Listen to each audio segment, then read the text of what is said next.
సిద్దిపేట జిల్లా Gajwel Gitanjali junior college గజ్వేల్లో విద్యార్థులకు మహిళల రక్షణకు ఉన్న చట్టాల గురించి షీ టీం నిర్వహిస్తున్న విధుల గురించి షీ టీం ద్వారా ఎలా రక్షణ పొందొచ్చు అనే అంశాల గురించి ragging, eve teasing, POCSO, she teams, anti human trafficking, cyber నేరాలు, నూతన చట్టాల గురించి మరియు అపరిచిత వ్యక్తుల యొక్క ఫోన్ కాల్స్ మరియు మాటలు నమ్మవద్దని, సోషల్ మీడియాకు ఎంత దూరం ఉంటే భవిష్యత్ అంత మంచిగా ఉంటుందని, మహిళల భద్రతకు ఎల్లవేళలా అందుబాటులో ఉంటామని, మహిళల భద్రత మా ముఖ్య బాధ్యత అని, చదువుకునే సమయంలో చెడు అలవాట్లకు బానిస కావద్దన్నారు.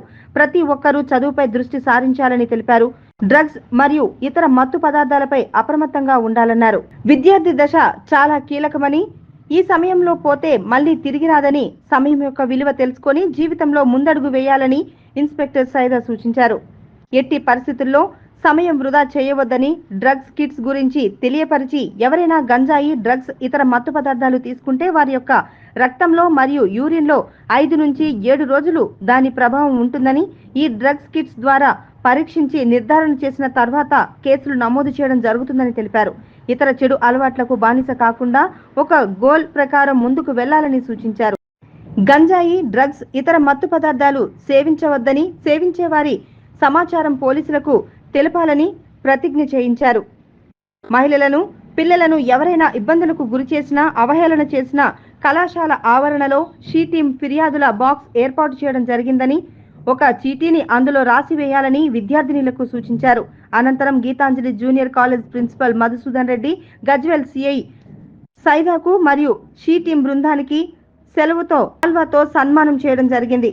ఈ కార్యక్రమంలో Geethanjali junior college principal Madhusudan Reddy, Gajwel she team బృందం శ్రీరాములు, ఏఎస్ఐ, మహిళా కానిస్టేబుల్ శ్యామల, లావణ్య, కానిస్టేబుల్ రామచంద్రారెడ్డి, మహేష్ మరియు పోలీస్ సిబ్బంది పాల్గొన్నారు. అదొక్కడి మర్చిపోవద్దు. కాబట్టి మీరు చేయవలసింది ఒక్కటే గుర్తుంచుకోండి. మీరు చేస్తున్న ప్రతి ఒక్క పని, ఎగ్జాంపుల్ ఇంటి దగ్గర నుంచి బయలుదేరినప్పటి నుంచి కాలేజీకి వచ్చినప్పటి నుంచి కాలేజీకి అయిపోయిన తర్వాత మన ఇంటికి పోతున్న మార్గం మధ్యలో ఈ సమయంలో మీ యొక్క ఆలోచన ఒక్కసారి మనసులో పెట్టండి. ఏంటి, ఈరోజు నేను కాలేజీకి వచ్చి చదవడానికి వచ్చానా, లేక అమ్మాయితో మాట్లాడడానికి వచ్చారా, అబ్బాయితో మాట్లాడడానికి వచ్చారా, జులై తిరగడానికి బైక్ పైన రేస్ తీసుకెళ్తాను వచ్చారా? ఒక్కసారి గమనించండి. మీరు చేస్తున్న ప్రతి ఒక్క చిన్న తప్పిదం అది లైఫ్ లాంగ్ ఇబ్బంది పడతారు మీరు. ఎగ్జాంపుల్, ఒక అబ్బాయి బస్ పైన ఇంటి దగ్గర నుంచి వస్తుంటాడు. వస్తూ అందరితో పాటుగా మామూలుగా వచ్చేసి కాలేజీ వచ్చిన తర్వాత కాలేజీలో క్లాస్ చదివిన తర్వాత మరి ఇంటికి వెళ్ళిపోతే పర్వాలేదు. అలా కాకుండా వస్తున్న మార్గంలో ఒక ఆటో కావచ్చు, బైక్ కావచ్చు, వేరే ఏదైనా వాహనం ద్వారా వస్తున్నప్పటి స్టార్ట్ అవుతుంది మీది.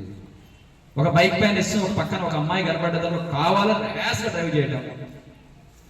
అదేవిధంగా ఒక వ్యక్తి ఒక ఆటోలో కానీ బస్సులో కానీ ఎక్కినప్పుడు ఎవరన్నా ఒకరు కనబడితే మీరు ఏదో సాధించారు, మేము ఏదో చేస్తున్నాము, మీ వయసు అటువంటిది, కానీ అది చేయడం వల్ల మీరు లైఫ్ లాంగ్ ఇబ్బంది పడతారు నుంచి గుర్తుంచుకోండి.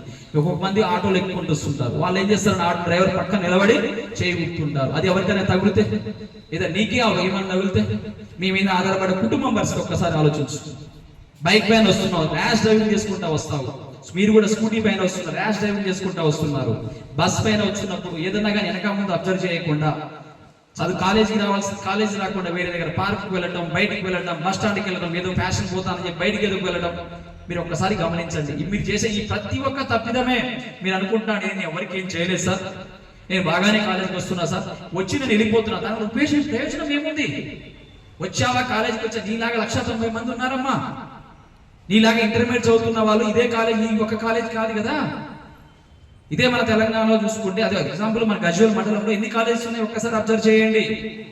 వాళ్ళందరికీ మీలాగా చదువుకుంటున్న వాళ్ళే కదా. చదువుతున్నాం, అందరూ చదువుతున్నాం, ఏదో చదువుతున్నాం, దాంట్లో బెస్ట్ ఉన్న సబ్జెక్ట్ ని కంప్లీట్ చేసుకొని ఉన్న టార్గెట్ మా జేబులో ఉంటేనే మేము ఉన్నట్టుగా సార్ మేము ఎక్కడో తాగేసి వస్తాడు అతను. కానీ ఇప్పుడు లేటెస్ట్ గా వచ్చిన టెక్నాలజీ, అప్పట్లో మీరు చెప్తున్నాడు ఎక్కడో జేబులో పెట్టుకొని వచ్చాం సార్, ఏదో పొలం దగ్గర, బావి దగ్గర, బాత్రూమ్ లో వేరే దగ్గర మేము తాగాము, మా దగ్గర ఏం లేదు కదా, పోలీసు వారు మాకు పట్టుకోవాలనుకుంటున్నారు. మీరు అటువంటి ఒక వ్యక్తి కనుక బాడీ ఇమ్యూనిటీ బట్టి ఉండేది. ఎవరన్నా ఒక అబ్బాయి తెలిసి కానీ తెలియక కానీ ఇటువంటి మత్తు పదార్థాలు ఎవరన్నా సేవించినట్లయితే, తాగినట్లయితే అతని బ్లడ్ లో మరి యూరిన్ లో మినిమం 7 days నుంచి అప్ టు 1.5 వరకు అతని బాడీలో ఉండడానికి అవకాశం ఉంది.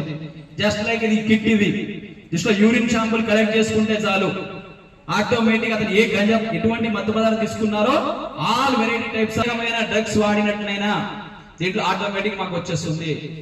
మేము గజ్వేల్ సరౌండింగ్ ఏరియాలో కాకుండా మన సిద్దిపేటలో ప్రతి ఒక్క విలేజ్ లో అనుమానం ఉన్న ప్రతి ఒక్క ప్లేసెస్ లో చెక్ చేస్తున్నాము.